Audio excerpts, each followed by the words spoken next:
Bonjour à tous. Je vous propose qu'on démarre notre journée. Merci d'être venu, d'avoir répondu présent à cette invitation pour cette journée technique du Comité français de mécanique des sols. On aura pour cette journée du 5 octobre bien une présentation à la faveur de la sortie du guide sur les géostructures thermiques. C'est une session qui avait été poussée sous l'initiative de Jean-Paul Volk de Franqui Fondation et à laquelle on s'est adjoint avec Éric Antoinet de Antea et moi-même, Stéphane Brelet, pour animer cette journée et recueillir donc les présentations qui vont être diffusées tout au long de la journée. Une première, enfin pas une première, mais en tout cas on affine notre savoir-faire en termes de captation, parce que ces vidéos, vous aurez la possibilité de les retrouver sur le site du CFMS, alors pas instantanément, mais on aura l'occasion du coup de pouvoir les regarder à nouveau pour les gens qui sont présentateurs. Alors, juste un petit rappel pour déjà remercier les personnes qui organisent ces événements, notamment Valérie Bernard, qui est la présidente de notre association, et de Fabrice, qui s'occupe de la commission technique et qui anime plus particulièrement ce genre de session, mais pas uniquement.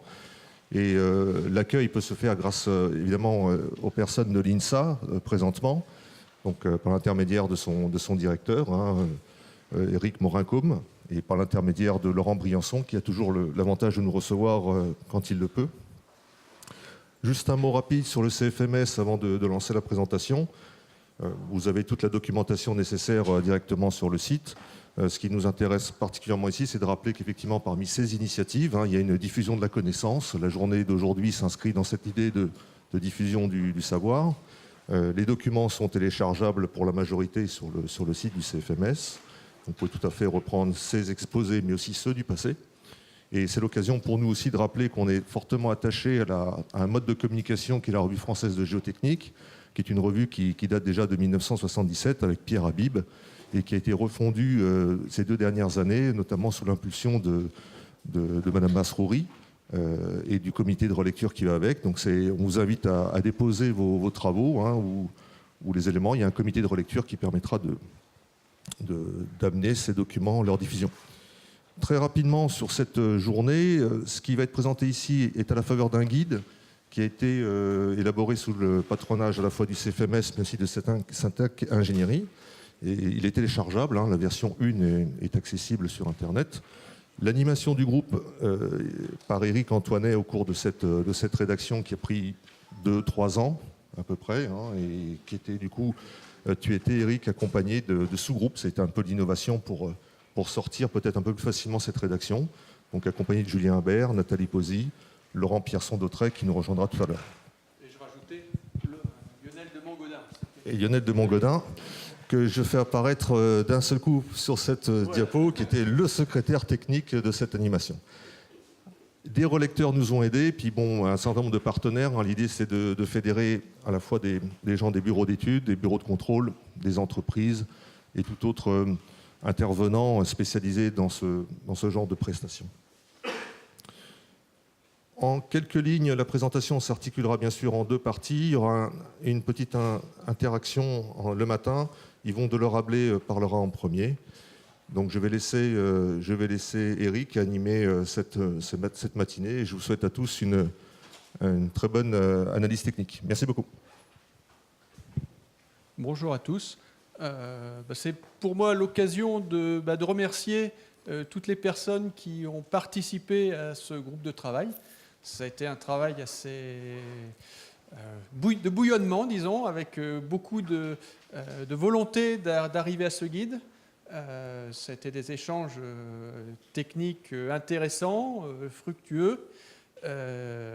Donc je remercie tous les participants et puis je remercie plus particulièrement Yvon Delorablet parce que c'est lui qui a quand même assuré le secrétariat final et qui a permis à ce guide de sortir rapidement parce que c'est souvent la tâche la plus compliquée, la rédaction finale. Voilà. Donc on va lui laisser la parole, il va nous parler de la séquence introductrice et puis de modélisation géohydraulique. Bonjour à tous.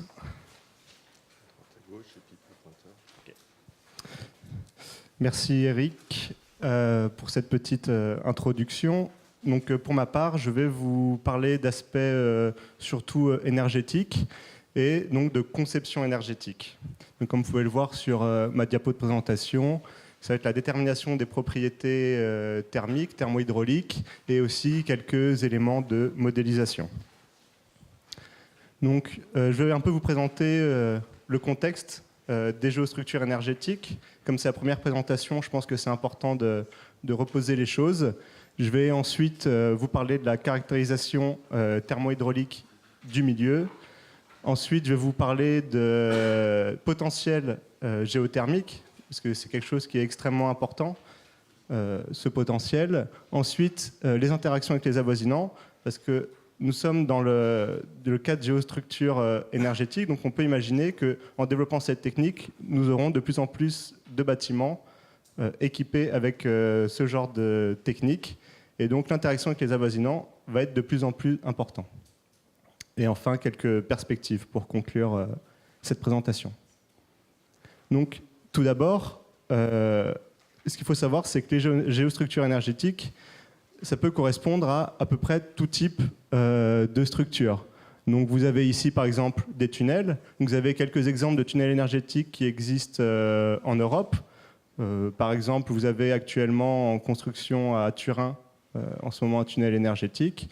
Vous en avez d'autres dans d'autres pays. Vous avez également des pieux, donc là, géostructure plus classique qui a été développée vraiment dans les années 80. Il y a eu un gros boom avec les pieux énergétiques. Vous avez également les radiers qui font partie des premières géostructures énergétiques qui ont été mises au point. Et aujourd'hui, vous avez aussi de plus en plus d'écrans de soutènement énergétiques, donc par exemple des parois moulées. Donc, si on prend l'exemple de gares à Paris, vous avez un certain nombre de gares qui sont équipées ou qui vont être équipées de parois moulées thermiques. Et donc, comme je vous le disais, on parle des avoisinants. Il faut s'imaginer qu'on peut être dans un contexte urbain potentiellement très dense. Par exemple, on va prendre une grande ville comme ici à Lyon ou à Paris, ou on pourrait imaginer d'autres villes comme Bordeaux, où vous avez un centre-ville dense. Si vous équipez plusieurs bâtiments de géostructure thermique, qu'est-ce qui va se passer? Donc là, vous pouvez voir l'exemple avec des métros, des parkings, des immeubles. Finalement, tout est possible. Donc, si je reviens un peu dans les éléments de contexte, il y a deux échelles d'études dans le cadre des géostructures énergétiques. Vous avez ce qu'on va appeler l'échelle du tube, donc qui est une échelle relativement réduite, et vous avez l'échelle de la structure ou du terrain, qui va être une échelle un peu plus importante. Donc là, vous pouvez voir sur le graphique, vous avez des phénomènes qui sont très variés aux différentes échelles. Vous avez de l'advection et de la conduction dans les tubes, mais également dans le terrain.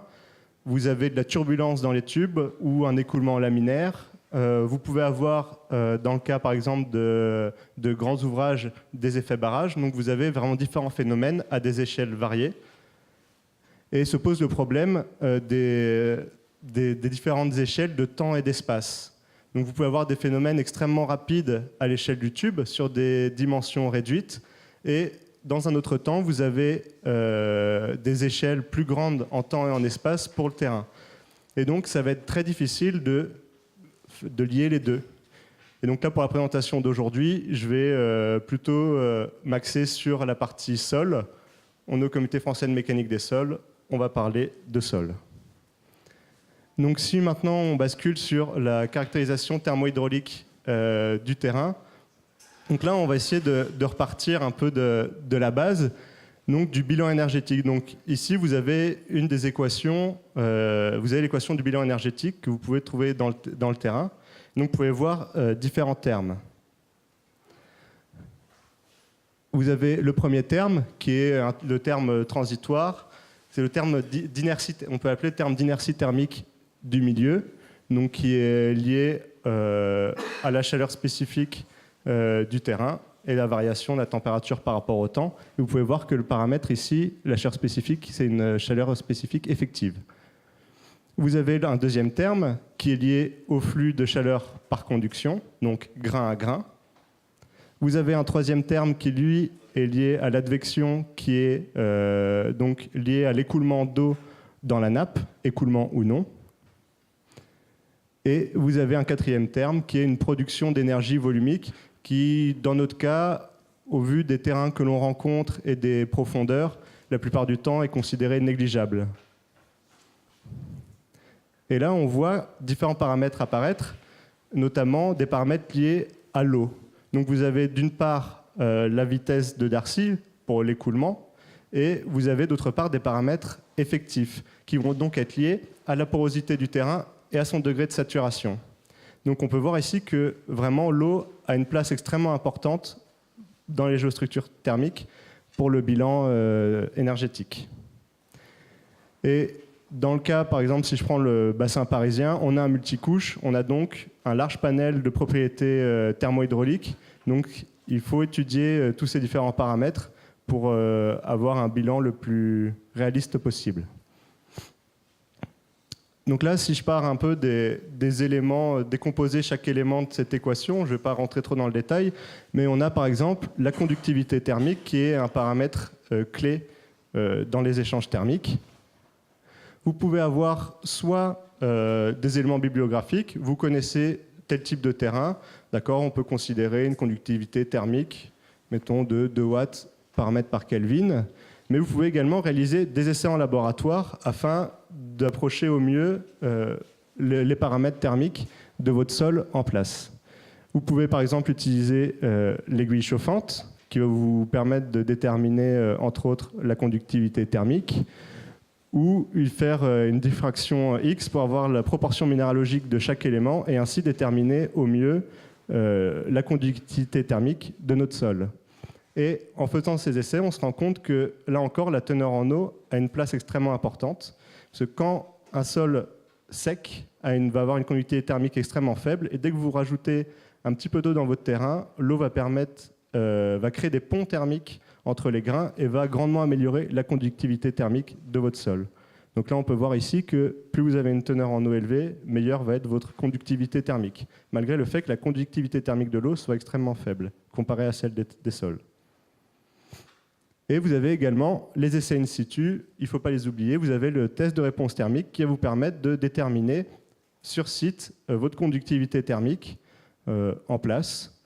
Alors ça va vous donner une valeur moyenne sur la longueur de l'essai. Si vous faites un test de réponse thermique sur 60 mètres, vous aurez une valeur moyenne de conductivité thermique sur 60 mètres. Et là où il faut faire attention, c'est qu'il va y avoir une influence non négligeable de l'écoulement de la nappe sur le résultat du test de réponse thermique. Donc il faut le prendre en considération parce que l'écoulement va avoir tendance à doper les résultats de conductivité. En présence d'eau, vous allez avoir une conductivité thermique apparente au test de réponse thermique beaucoup plus élevée que ce qu'elle est réellement.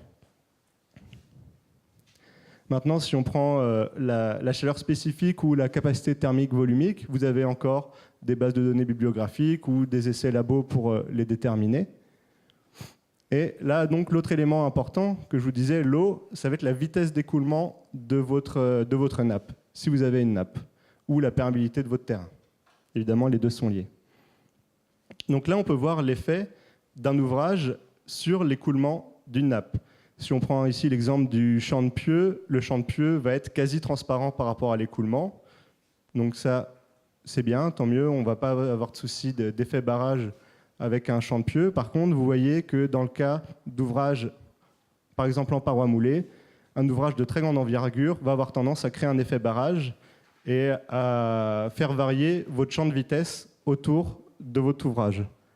C'est ce qu'on peut voir ici sur cette figure. Vous avez un écoulement, vous avez un ouvrage de grande dimension et vous voyez les taux de variation de vitesse d'écoulement autour de cet ouvrage. Et donc là, on peut voir que finalement, les échanges autour de l'ouvrage, dans le cas d'un écoulement, ils ne vont pas être homogènes sur toutes les faces de la paroi. Vous avez des faces qui vont être exposées à un flux d'eau, des faces qui ne vont pas l'être, les coins où on va avoir une tendance à avoir une accélération de la vitesse, ce qui implique que vous allez avoir des échanges thermiques variables en fonction de vos parois dans l'espace. Donc maintenant, je vais passer à la notion de potentiel géothermique. On a vu la caractérisation des terrains, maintenant il faut parler du potentiel. Donc, qu'est-ce que c'est le potentiel géothermique? Ça va être la quantité d'énergie qu'on va pouvoir mobiliser dans le terrain. Donc là, on parle bien d'une quantité finie. Quand vous faites une modélisation, quand vous faites des calculs géothermiques, vous ne pouvez pas considérer que le sol est une ressource infinie, sauf dans certains cas particuliers, vous avez par exemple des écoulements extrêmement importants qui vont venir recharger le terrain, mais il faut plutôt considérer que le terrain est une ressource finie, et il faut prendre en compte cette ressource. Et donc il y a quelques paramètres clés. Donc on va retrouver le volume impacté. Plus vous impactez un volume important, plus potentiellement vous allez avoir une ressource importante.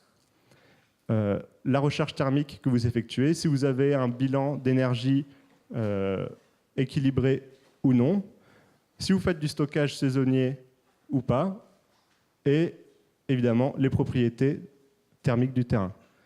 Donc là, pour les 3 premiers paramètres, le rôle de l'eau va être extrêmement important. Donc là, je vais vous le présenter dans quelques diapos. On va voir que le volume impacté par les géostructures thermiques va être grandement influencé par la vitesse d'écoulement de l'eau, tout comme la recherche thermique et le stockage saisonnier.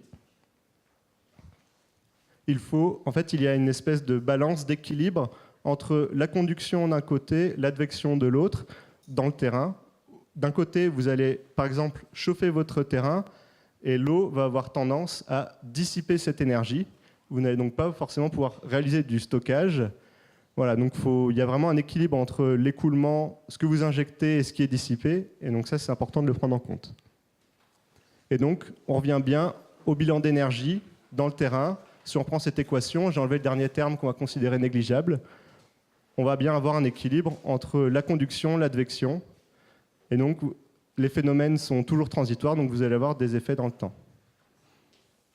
Donc là, si on reprend, donc là, vous allez peut-être reconnaître un organigramme qui est dans le guide suisse du SIA.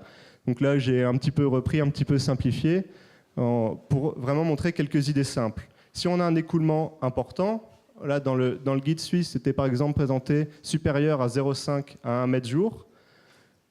Si vous avez cet écoulement-là, vous ne pouvez pas réaliser de stockage saisonnier parce que l'eau va dissiper toute l'énergie que vous allez vouloir accumuler dans votre terrain. Mais vous allez pouvoir découpler la production de chaud et de froid. C'est-à-dire que vous allez par exemple pouvoir réaliser uniquement du chaud ou uniquement du froid parce que l'eau va dissiper l'anomalie thermique que vous allez créer. Donc ça peut être un cas favorable si vous voulez découpler votre production, mais défavorable si vous voulez faire du stockage.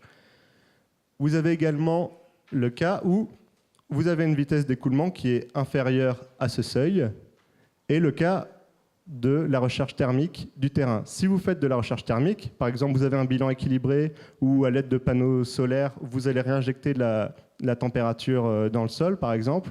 Si vous avez en gros un bilan équilibré, le cas va être favorable, vous pouvez réaliser des géostructures thermiques, même si vous n'avez pas un écoulement important, mais le principal c'est vraiment d'être équilibré au cours du temps.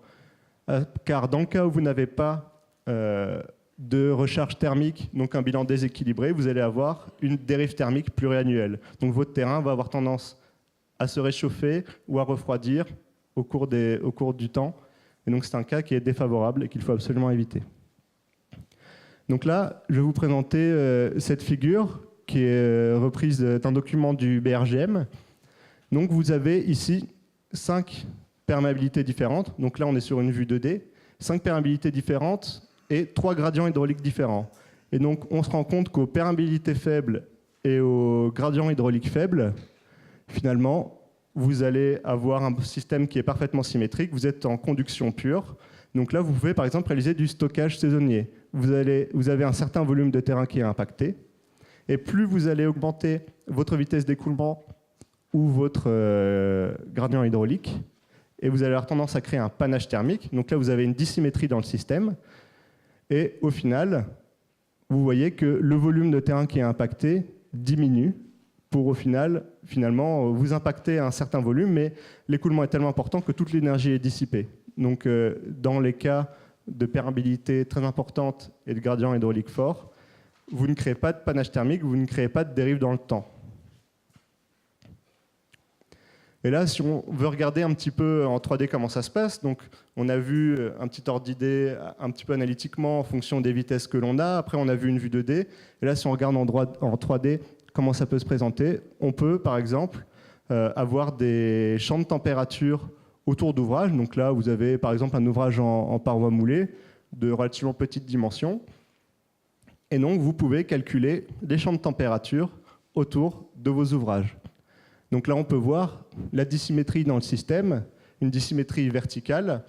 Et là, on ne le voit pas très bien, mais il y a également une dissymétrie horizontale dans l'axe X, qu'on voit mieux ici. Donc là, par exemple, c'est le cas d'un écoulement qui est relativement faible, mais quand même présent, et qui a un impact suffisant pour commencer à créer un panache thermique. Donc là, la dissymétrie est faible, mais elle existe. Donc là, vous avez toujours un champ de température. Donc là, vous êtes à 10 mètres de profondeur par rapport au terrain naturel. Donc là, on peut voir sur ces deux illustrations qu'on peut très bien réaliser des calculs en 3 dimensions afin d'estimer les volumes impactés, les champs de température, et ainsi se rendre compte du panache thermique potentiel que l'on va créer. Et ça va nous renseigner sur l'éventuel impact sur les avoisinants. Donc là, je reprends. On peut avoir des modèles analytiques pour nous donner une première idée du potentiel que l'on peut avoir. Est-ce que le projet est viable ou non? Rien qu'en regardant la géologie, on peut avoir une bonne idée du potentiel. Mais ensuite, je pense qu'il est vraiment important de passer à des modèles 2D ou 3D pour avoir une meilleure idée des volumes impactés, du panache éventuel, des équilibres ou de l'équilibre qui est créé. Le seul problème, comme toujours, quand on passe en 2D ou en 3D dans des calculs couplés thermohydrauliques, ça va être potentiellement les temps de calcul qui vont être plus conséquents que des calculs analytiques. Mais il ne faut pas rejeter le calcul analytique, hein, c'est vraiment important, ça donne des bons ordres de grandeur, mais plus on va loin dans le projet, plus il faut affiner, et c'est quand même bien souvent de passer par le modèle numérique. Donc là, si on regarde l'interaction avec les avoisinants, donc là je vous ai remis la petite illustration du contexte urbain dense. On va passer de l'échelle du bâtiment à l'échelle de la cité. Imaginez un quartier neuf, on s'est dit tiens, on va promouvoir la géothermie, on va équiper toutes les installations de géostructure énergétique. Aujourd'hui, on n'a pas vraiment de règlement pour limiter l'implantation des géostructures. Donc, ça va être premier arrivé, premier servi. Et ça peut poser des problèmes. Parce que, est-ce que le rayon d'influence du bâtiment, il est acceptable ou pas? Ça, il faut le déterminer. Et ce n'est pas si évident que ça au premier abord. On peut avoir différentes interactions. Une interaction non thermique, vous installez un écran hydraulique en amont de votre bâtiment, vous allez casser l'écoulement, vous allez donc diminuer le potentiel géothermique de votre bâtiment à l'aval, vous allez perdre la recharge thermique et vous allez diminuer les échanges par advection. Donc, si on installe un écran hydraulique juste en avant de votre bâtiment, ça peut poser des problèmes. Vous pouvez aussi avoir le cas d'ouvrage géothermique lui-même positionné en amont, qui, s'il a un panache thermique trop important, va venir impacter votre bâtiment et ainsi faire diminuer ses performances et même potentiellement créer des dérives thermiques dans le temps. Et vous avez aussi le cas où vous avez 2 bâtiments de grande envergure, vous créez un écran hydraulique, s'il est équipé en plus de géothermie, c'est le cas le plus défavorable, il va complètement masquer l'écoulement et en plus il va perturber vos échanges thermiques. Donc là la question c'est quel potentiel reste-t-il pour votre bâtiment? Donc là on va prendre, j'ai pris une petite vue, donc peut-être que vous reconnaîtrez le quartier de la Défense. C'est purement de la fiction. Si on imagine un quartier comme celui-ci équipé de géostructures, on peut imaginer un écoulement comme ceci. Si on équipe ces 2 bâtiments, ils sont relativement proches, qu'est-ce qui va se passer? Est-ce qu'il va vraiment y avoir un impact l'un sur l'autre? Est-ce que le bâtiment amont va avoir un impact sur le bâtiment aval? Ça, c'est une vraie question qu'il faut se poser avant d'équiper les bâtiments. Et là, 2 bâtiments un peu plus éloignés, qu'est-ce qui va se passer? Est-ce que l'écoulement est suffisamment important pour créer un panache thermique et influencer l'autre? C'est la vraie question, parce que vous allez créer des ondes thermiques saisonnières. Vous pouvez voir un front chaud et un front froid qui vont se suivre. Et finalement, est-ce que l'amplitude de ce front est acceptable ou pas pour le bâtiment aval? Donc là, c'est vraiment des questions qu'il faut se poser. Aujourd'hui, on veut démocratiser cette méthode, mais il faut réfléchir à ces questions-là avant de construire à tout va. Donc là, quelques perspectives là, pour conclure mon propos sur l'évaluation des échanges par conduction et par advection. Je pense qu'il faut encore réaliser quelques études paramétriques pour voir vraiment l'effet de l'eau sur les échanges. Est-ce que vraiment tout passe par l'eau? Est-ce que l'eau ne vient juste faire que recharger le terrain et ainsi créer un gradient thermique plus favorable? Donc ça, c'est des vraies questions, avec l'analyse de la part par advection et par conduction pour mieux valoriser les projets par la suite. Et continuer dans les modélisations numériques en 3D avec découplage thermohydraulique poussé afin de mieux appréhender tous les problèmes et les volumes impactés. Et également réaliser des benchmarks. Donc, des benchmarks sont en cours actuellement, et donc là l'idée c'est de poursuivre et d'aller plus loin pour vraiment mieux comprendre ce qui se passe avec les géostructures thermiques d'un point de vue énergétique. Merci de votre attention.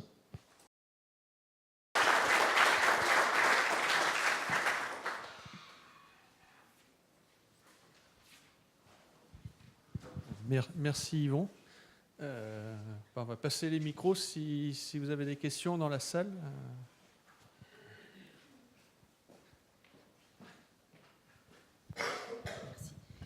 Oui, bonjour, Farima Masrouri. Une petite question par rapport au comportement mécanique. Donc, ce que vous faites, c'est un couplage hydrothermique. Et ben, ça, c'est tout à fait correct. Ce que vous avez fait, c'est très intéressant. Mais dans les perspectives, il faut quand même peut-être parler du comportement mécanique de ces ouvrages qui peuvent être altérés par rapport à ce genre de changement de température.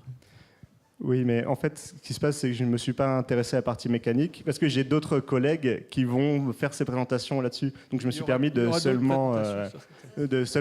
seulement présenter les aspects énergétiques.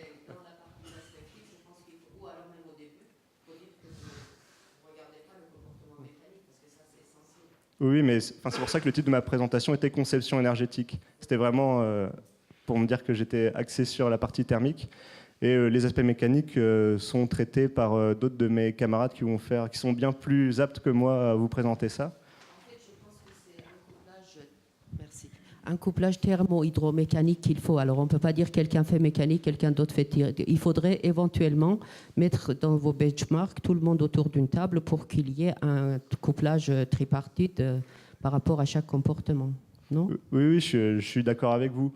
Mais avant d'attaquer les aspects mécaniques, il faut déjà bien comprendre ce qui se passe en thermique, parce que ça va être les variations de température qui vont influencer, qui vont impacter sur la mécanique. Donc, une fois que vous avez bien compris la thermique, vous pouvez utiliser ces résultats thermiques. Vous avez parfaitement raison, mais bon, je pense qu'à chaque fois qu'on traite ça, il faudrait mettre en place déjà le problème global et parler de ces trois comportements, même si on ne l'a pas traité.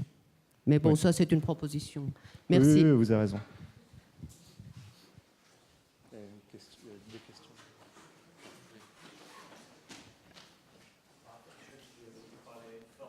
Non, c'est pas pour l'enregistrement.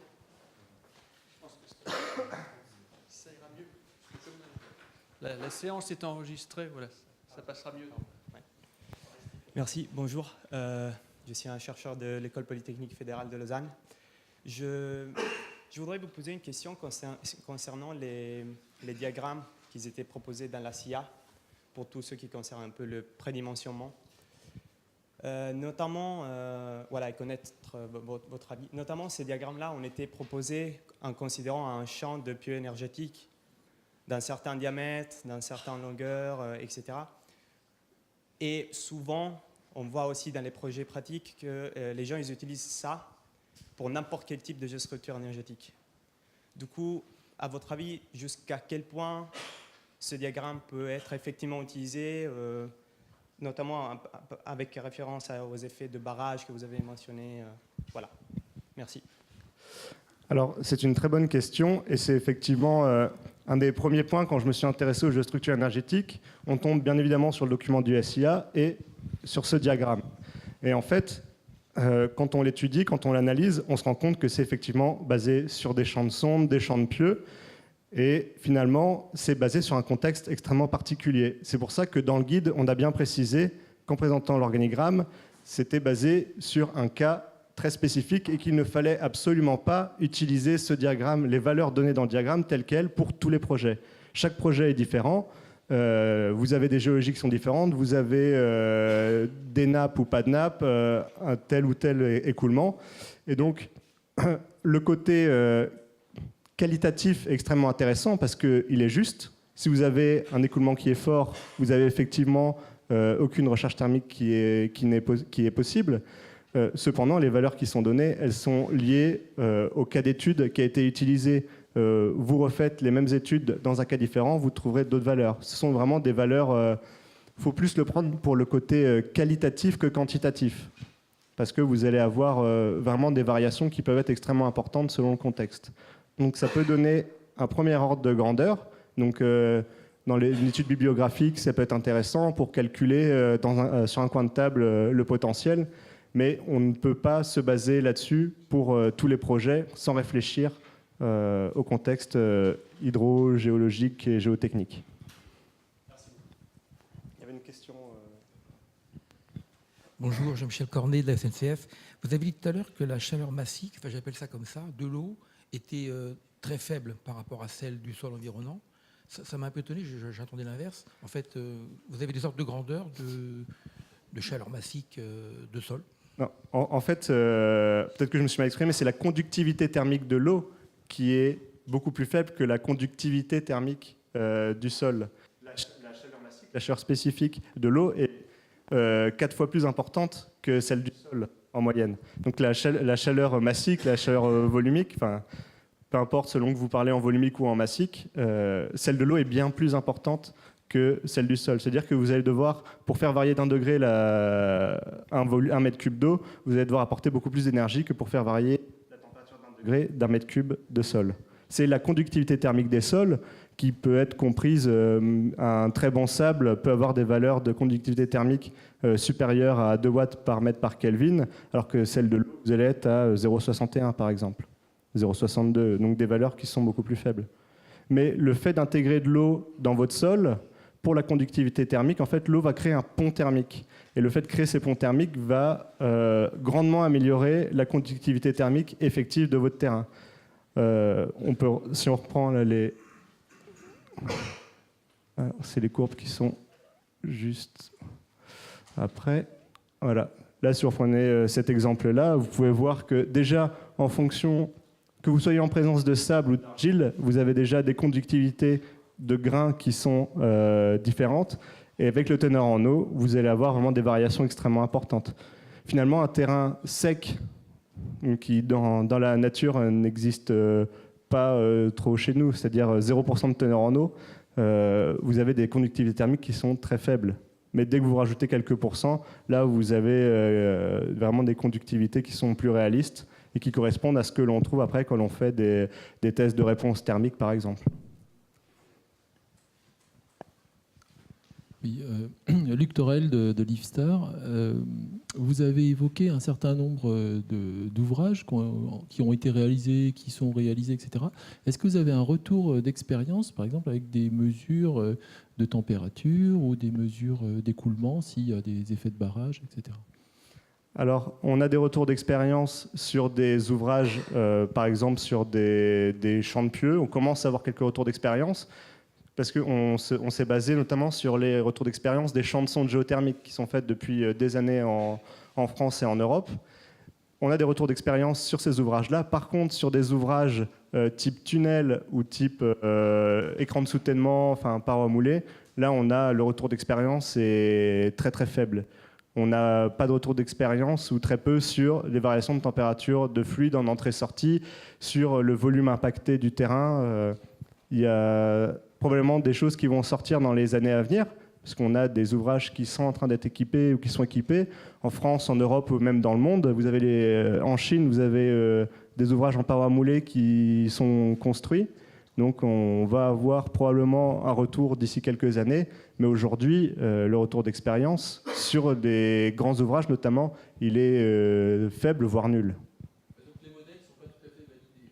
Les modèles ne sont les modèles ne sont pas validés dans le sens où les valeurs qui sont données, elles sont basées sur les données d'entrée. Mais effectivement, il n'y a pas d'instrumentation aujourd'hui qui vont nous permettre de dire OK, mon modèle est valable à 20, 30, 40% d'erreurs.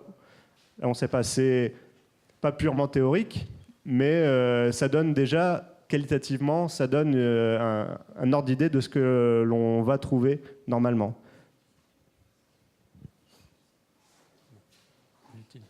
D'autres questions? Ah.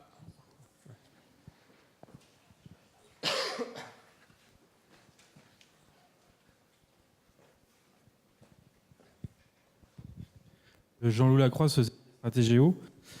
Par rapport à la remarque que vous avez faite tout à l'heure en disant que chaque site a ses performances, a ses caractéristiques, je pense qu'il faudra aussi rajouter, même si ce n'est pas forcément le thème du document, c'est l'aspect bâtiment. La géothermie, moi ce que j'explique, dans Géo, il y a 3 lettres qui sont liées au sous-sol et le reste c'est lié à la thermique.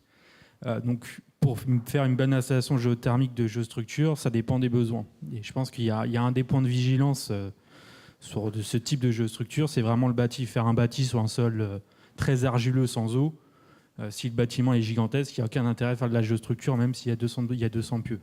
Par contre, voilà, ça peut fonctionner sur des petits bâtiments. Même si le sol n'est pas très conducteur, s'il y a du chaud, du froid, on peut arriver à des solutions qui sont pertinentes. Et ça, c'est un point qui, je ne sais pas s'il va être évoqué dans la suite des exposés, mais c'est un point aussi très important. La géothermie, juste en regardant le sol, c'est que la moitié de l'étape. Ah mais bien sûr, de toute façon, pour faire ces analyses, on se base sur les besoins estimés du bâtiment. On ne part pas comme ça, billet en tête. On va injecter, par exemple, des besoins du bâtiment. On va connaître les besoins du bâtiment. On peut les injecter dans les modèles et ainsi, à partir de ces besoins-là, avoir les champs de température et les potentiels vraiment du bâtiment. Mais effectivement, chaque bâtiment est différent. Donc,